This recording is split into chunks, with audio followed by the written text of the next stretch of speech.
Media massa, perbedaan perspektif, konflik, dan aturan hukum seringkali saling berhubungan antar satu dengan yang lainnya.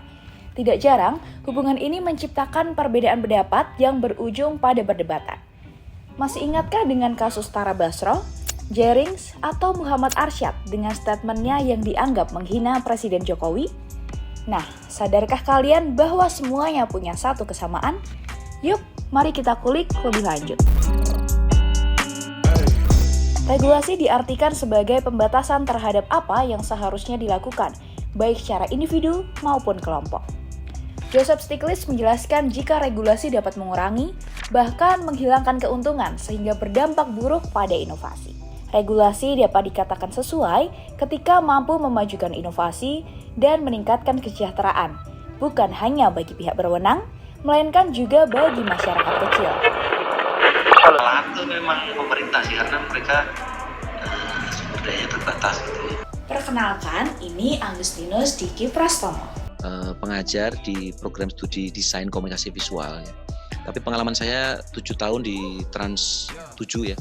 Jadi saya pernah menjadi praktisi di Trans 7. Tidak jarang terjadi pemusatan kekuatan oleh penguasa yang didasari motivasinya untuk menguasai platform digital dalam memenuhi kepentingannya sendiri. Pemerintah itu bisa menjadi fasilitator sih.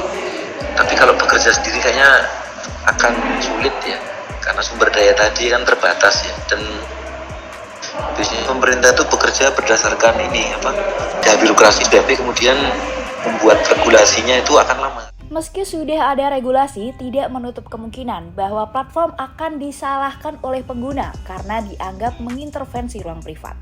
Di Indonesia, regulasi tersebut mewajibkan para PSE lingkup privat untuk menghapus atau memblokir konten atas perintah Kominfo dalam rentang waktu yang telah ditentukan.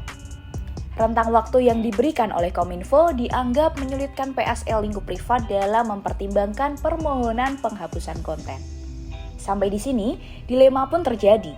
Apabila terburu-buru dalam memutus akses tanpa evaluasi, tuduhan melanggar hak individu akan menjadi risiko terburuk. Paling parah, Kominfo justru akan memblokir akses penyebaran konten berikutnya. Menanggapi regulasi platform yang perlahan diterapkan, Kominfo sebaiknya tidak mendefinisikan moderasi konten hanya sebagai penghapusan konten dari platform online. Misalnya, menandai hingga membatasi konten yang bersifat sensitif seharusnya dapat diakomodasi sebagai langkah moderasi konten yang semestinya. Karena moderasi konten dan penyensoran yang terlalu berlebihan dapat memicu pelanggaran kebebasan berekspresi individu dan pembatasan opini publik.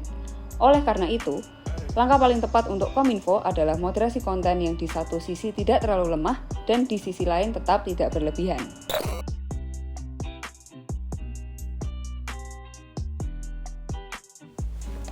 Untuk menjawab pertanyaan-pertanyaan tersebut, pemerintah melalui Kominfo dapat berkolaborasi dengan stakeholder di bidang komunikasi dan menyusun regulasi. Hal ini dimaksudkan agar regulasi yang dihasilkan tidak timpang, sehingga mampu meminimalisasi munculnya pasal karet. Pemerintah juga bisa membuka ruang diskusi bersama dengan para pengelola platform, agar tercipta perspektif tunggal yang dapat mengatasi permasalahan yang ada, mulai dari ketentuan hingga proses moderasi konten.